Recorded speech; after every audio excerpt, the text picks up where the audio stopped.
Bem-vindo aqui! Hoje seguimos com os nossos vídeos sobre análise de papel, fazendo uma análise sobre o resultado do Banco do Estado do Rio Grande do Sul, Banrisul, de todo o exercício de 2021, onde o banco já anunciou um crescimento de 20,1% no seu lucro líquido. Será que foi isso mesmo? Mas antes de irmos adiante, eu peço para você que é novo no canal ou que já circulou pelo canal, que considere a sua inscrição. Ao final do vídeo, dê seu like, seu dislike, se assim entender, faça o seu comentário, essa pergunta para que eu possa ajustar o conteúdo do canal e aperte o sino para receber novos vídeos assim que eu os tiver postado. Vamos então começar nossos vídeos, ou o nosso vídeo, pela apresentação de resultados do Banco do Estado do Rio Grande do Sul. E vamos ver o que o banco nos trouxe já aqui no primeiro momento da sua apresentação. A apresentação do banco, ela em si foi enxuta, eu vou trazer alguns vídeos aqui de algo que possa interessar para o investidor, mas de pronto, assim, dentro de ser tão enxuta, ao mesmo tempo, assim, me trouxe uma ideia de bastante confusa. Mas vamos pegar aquilo que realmente interessa para quem é investidor. Veja aqui que o crédito comercial, ele cresceu 5%, aumentando de forma mais significativa na pessoa jurídica durante todo o ano de 2021.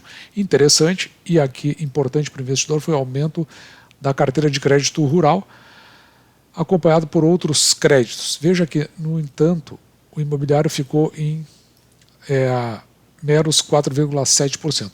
O total do aumento da carteira de crédito do Banrisul foi de 4,1%.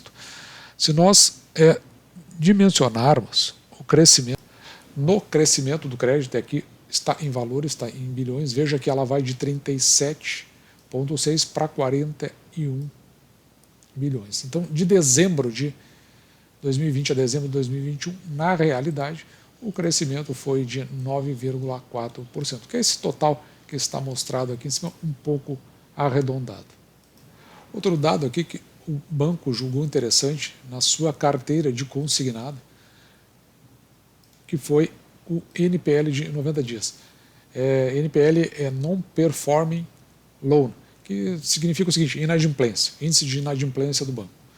Então, o índice de inadimplência, ele, a meu ver, pelo menos aqui do ponto de vista do consignado, ele é bastante estável e consistente, ficando aí na casa de 1,9%. Né? Eu considero bem baixo, bem seguro. Como esse é uma parte de destaque da companhia, do banco, observe aqui que a estratégia para 2022 é justamente o seguinte, continuar aqui na parte do consignado de pessoas físicas. Então, vai a partir aqui de iniciativas comerciais, novos convênios, contratações que sejam 100% digitais, então aí está focado, ao que parece, uma das pontas fortes onde o banco aposta para o exercício de 2022. E onde, conforme eu havia dito, o banco ele faz uma consolidação justamente na sua carteira de crédito rural. Veja aqui que, se comparado dezembro de 2019, então excetuando o período pandêmico, houve o crescimento dessa carteira de 81,7% e já no comparativo com 2020, 42,6%. Neste caso, a qualidade do crédito é excepcional, porque você pode ver que o índice de inadimplência aqui fica em apenas 0,15%. E o que contribuiu para isso, segundo o banco, foi justamente a questão cambial, já que o preço do dólar está em alta, então aqueles adquirentes do crédito têm um lastro maior, particularmente no que é relativo a exportações e a soja, para fazer o pagamento daquele valor que foi tomado emprestado. E aqui, quanto à qualidade do crédito, observe que o índice de inadimplência ele caiu aqui desde dezembro de 2020 de 4,6% para 2,8%, sendo que você pode verificar que esta linha em azul que eu estou traçando aqui, ela é da pessoa jurídica, que foi mais comprometida. Já na pessoa física, observe essa linha em azul mais claro aqui, como ela se mantém muito estável aqui em 1,8%. E o total em 2,1%, o que é considerado realmente um índice de inadimplência muito baixo, até porque para o Banco Central traria preocupações a partir de 5%. Por outro lado, veja que o banco tem um índice de cobertura bem elevado, 310%. E já olhando para o guidance do Banco do Estado do Rio Grande do Sul, observe aqui algo que chamou muita atenção e o banco vai se manifestar sobre isso nos vídeos que eu trarei aqui. Veja que a carteira de crédito aqui, ela ficaria entre 24% e 29% no seu crescimento. Por outro lado, veja que as despesas de provisão de crédito, carteira de crédito, somente em 2% a 3%, o que dá uma chamada de atenção. Já na margem financeira, um crescimento de 4,5% a 8,5% e a rentabilidade sobre o patrimônio líquido médio de 9% a 13%. Então isso aqui chama atenção porque parece que esses números aqui estão muito distantes do total do crescimento aqui da carteira de crédito, mas o banco vai dar sua explicação sobre isso. E aqui já para finalizar, antes de nós entrarmos nas descrições gerais do banco, veja que o lucro líquido ajustado teve o crescimento aqui de 20% no comparativo ano a ano. Aqui no caso está só mostrar os 12 meses, mas é dezembro de 2020. Mas eu quero fazer uma abertura de um parênteses aqui para você. Você que acompanha o canal sabe que a gente trabalha com estimativas. A gente tenta projetar o que pode acontecer com a companhia e sempre um ano, nunca mais do que isso. A gente olha para o passado, 4, 5 anos do passado e tem uma conclusão. E olha para o futuro e trabalha com essas estimativas. Observe que a nossa estimativa para lucro líquido iniciou 2021 com 1 bilhão e 88 milhões. No entanto, à medida que foi desenrolando o ano de 2021, nós chegamos à conclusão de que o banco teria aí um lucro líquido de 996 milhões, ou seja, uma redução no lucro líquido pelo desempenho que o banco estava tendo. E o banco fechou o exercício de 2021 com 996, ou seja, muito próximo do valor que nós tínhamos projetado, porque justamente dali a gente consegue concluir como vai ser o desempenho do banco para fins de pagamento de proventos.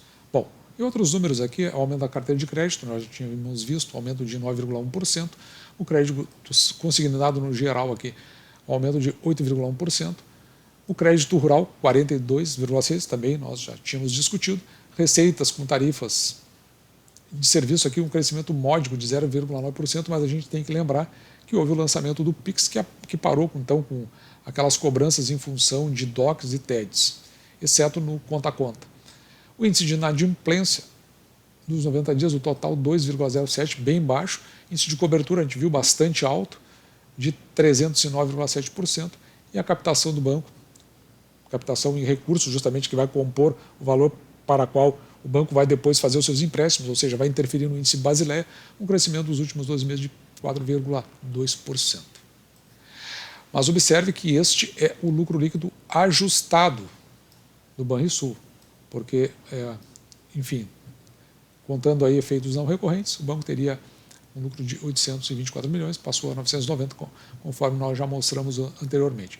Importante aqui para as nossas a nossa planilha final é justamente o retorno sobre os ativos médios do banco, em 11,4%. E o que mais interferiu para o resultado do lucro líquido do banco justamente está aqui, ó, a redução da provisão de créditos e o aumento aqui de outras receitas operacionais. Quando da observação sobre as despesas administrativas, aqui no caso ajustadas do banco, observe que no confronto ano a ano, redução de 1,9%, onde você está vendo aqui em um azul mais claro, esta aqui são outras despesas administrativas. E aqui em azul, veja que o que mais contribui nas despesas é a despesa de pessoal. Então, elas estão para e passo ali, as despesas com pessoal acima de 50% do total das despesas. No entanto, as despesas, outras despesas administrativas, elas aumentaram 8%.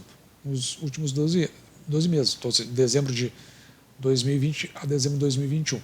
No entanto, as despesas de pessoal elas tiveram uma queda de 3,2%, e aqui a gente já viu um dos fatores principais, foi justamente um plano de demissão voluntária incentivado que o banco fez.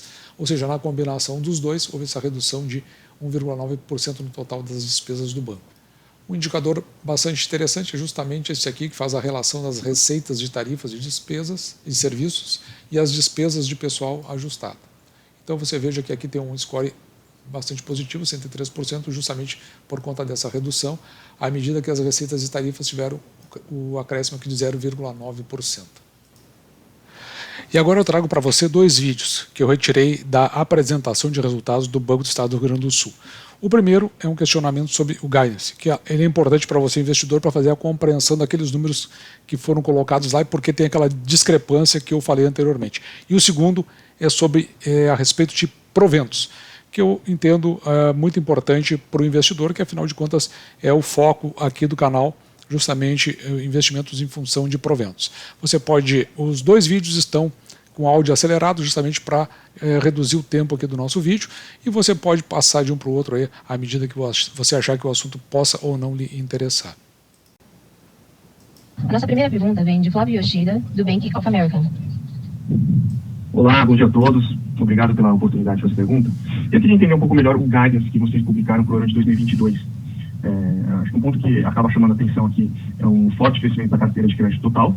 E eu queria entender, dentro da carteira de pessoa física, como que esse crescimento se dá e quais linhas vocês acham que deve apresentar um crescimento maior, quais devem apresentar um crescimento menor, e por que a margem financeira não acompanha de perto esse crescimento da carteira.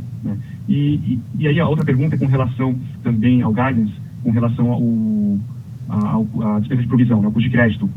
Se nesse range que vocês deram de 2% a 3%, vocês já estão considerando uma eventual redução do índice de cobertura que acho que está num patamar elevado, a gente pode dizer isso. Obrigado.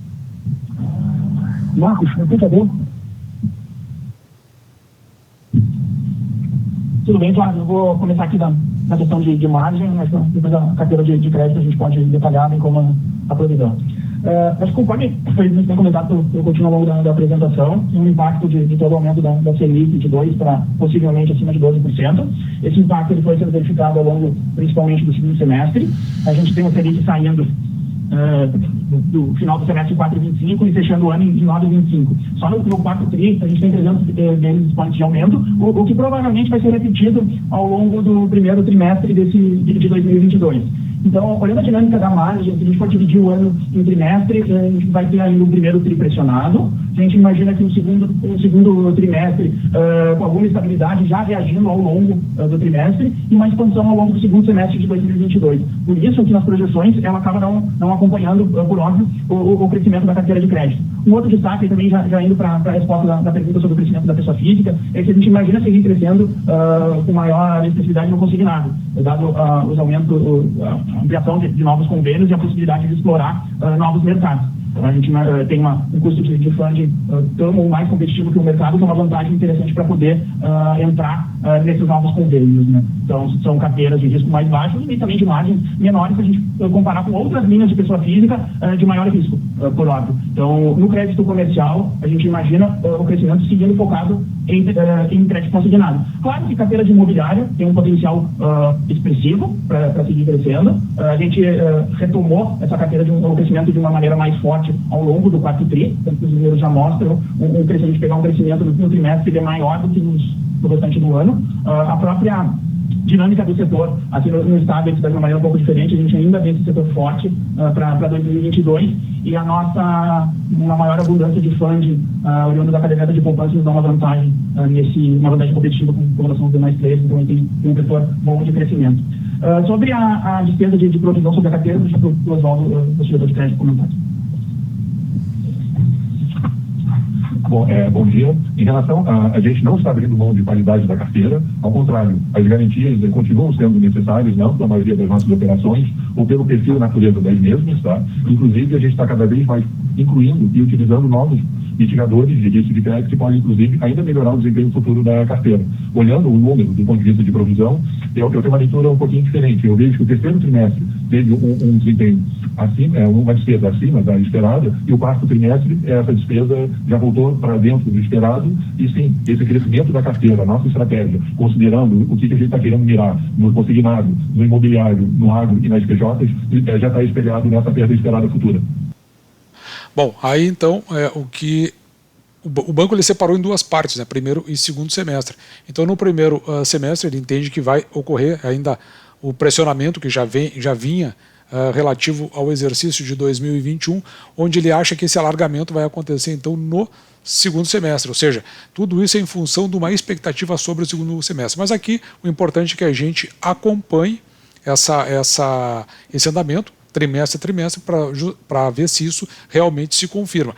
E a outra parte que eu achei importante aqui é justamente porque eles entendem que, no caso, o cliente regional, porque é um banco do Estado do Rio Grande do Sul, né, ele tem essa característica mais conservadora de fazer os seus aportes no sentido de renda fixa, poupança, aqui deve ser rendas atreladas ao CDI, no caso, os certificados de depósitos bancários, os CDBs, e isso aí vai assegurar justamente a saída do outro lado para fins dos financiamentos e aumentos desses financiamentos. Pelo menos essa foi a visão do banco nesse trecho aí da pergunta, e eu achei bastante procedente o que foi perguntado.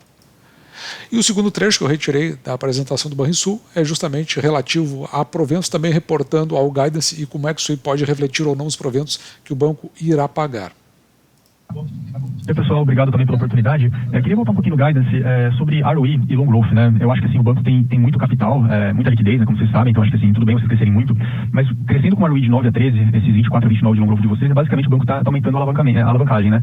E tudo bem, né? Você tem 15% de Tier 1 ratio, é super alto e é quase tudo o capital principal. Mas a minha dúvida é como fica a política de dividendo, né? Porque assim, se vocês crescerem esses 24 a 29, basicamente o banco vai consumir aí seus 200 pontos básicos, né, de capital principal esse ano, né? Só pensando aqui no crescimento de RWA.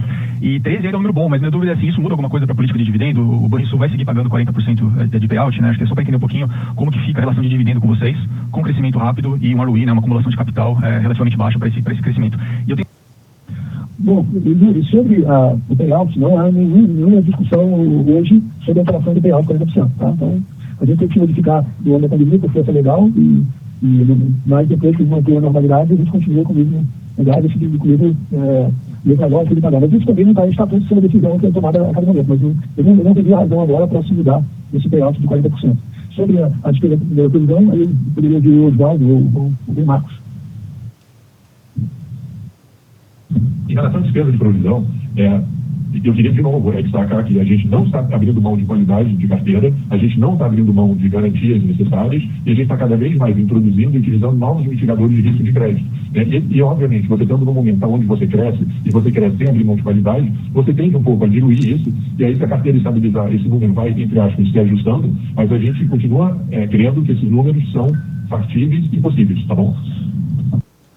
Aqui como a gente viu, né, então essa discrepância ali que pode haver entre o aumento da carteira de crédito e o retorno sobre investimento, que ele fala na sigla em inglês, mas acontece o seguinte, o que o banco está levantando aí é justamente os mesmos motivos que eu já tinha falado ali no primeiro vídeo, e o mais importante, a menos que haja alguma decisão a ser comunicada ao mercado, em princípio está mantido o payout de 40% e nós vamos continuar trabalhando com esse mesmo payout ao longo de todo esse exercício nos vídeos que nós formos postar aqui quando fizermos aportes no Banco do Estado do Rio Grande do Sul.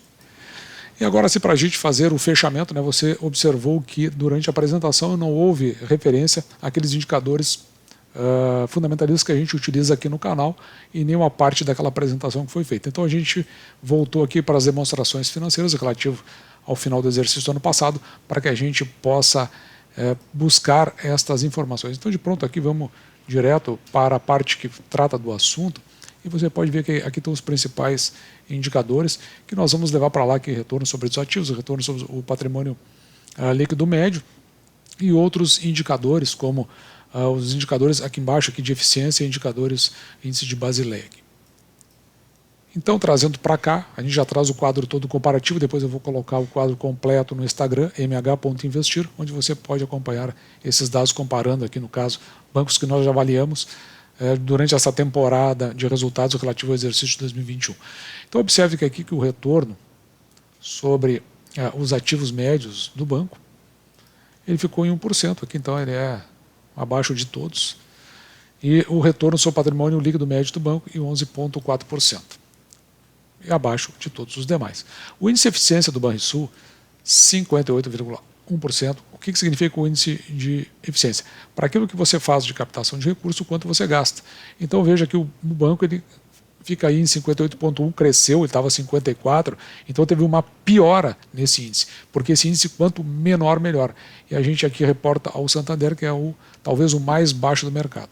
O índice de Basileia do banco, ou seja, aquilo que o banco colabora da sua própria parte, para que juntando aquilo que os demais investidores do banco, poupança, CDBs, colocam no banco, renda fixa no geral, letras de crédito, colocam no banco para que isso aí possa retornar como outras formas de empréstimos do próprio segmento ali, daí as outras formas de consignar, de empréstimos, de carteiras de crédito, vão ali como a rural, imobiliário, crédito direto para a pessoa física ou consignado, enfim. Então você pode verificar que a contribuição aqui do Banrisul é de 15%. Se você for olhar lá a demonstração financeira, você vai encontrar dois valores. Então é o índice de Basileia aqui 18,42, mas o nível 1, que é o que nós estamos utilizando para isso para os demais bancos, em 15%. Portanto, é o índice, porque aquele é o ajustado e nós queremos apenas o próprio do banco e mais o índice nível 1. Que esses 15%, então você veja que ele está acima dos demais. Os demais valores para a nossa tabela final, nós retiramos aqui das demonstrações financeiras relativos ao exercício de 2021.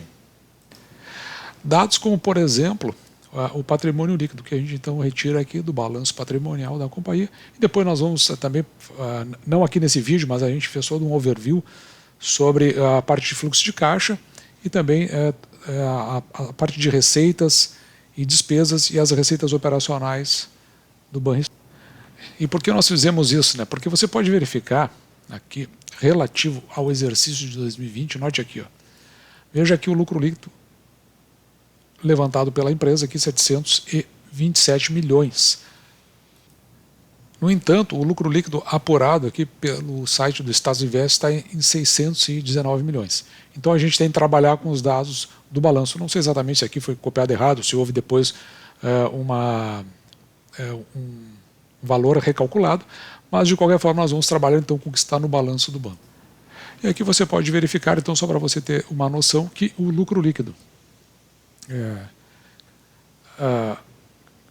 computável 727, o lucro líquido sem expurgando os efeitos recorrentes, 824 milhões em 2020.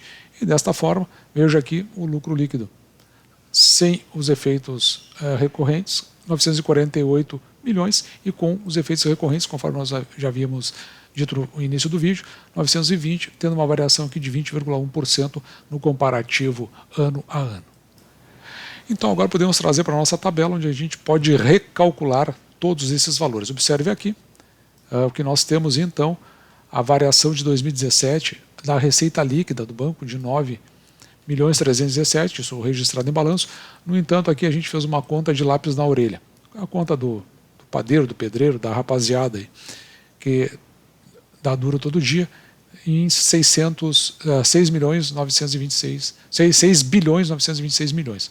Portanto, um crescimento médio composto decrescente de 7% ao ano. Então, você que é investidor do banco, é importante ficar atento a essas receitas.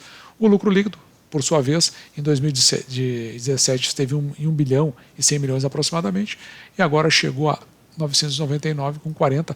Esse aqui, então, o lucro líquido ajustado do banco, um decréscimo aqui de 2,49%. Se continuando esse decréscimo ano a ano em percentual, você que investe no banco pode, em vez de receber 95 centavos, que foi pago durante o ano de 2021, você receber 93 centavos apenas, que é o valor que nós vamos trabalhar. Considerando o patrimônio líquido do banco e a cotação da ação no momento em que foi feita essa tabela, ela tem então um preço da ação dividido pelo valor patrimonial por ação, que é o quanto vale a ação em função do patrimônio líquido todo, em 0,48%. Da mesma forma, a gente pega o preço da ação e divide pelo lucro líquido por ação, é só pegar o lucro líquido e dividir pelo número de ações, e nós temos 4,39 de preço da ação dividido pelo lucro líquido por ação. Agora nós podemos pegar todos esses valores e transferir para a nossa tabela final.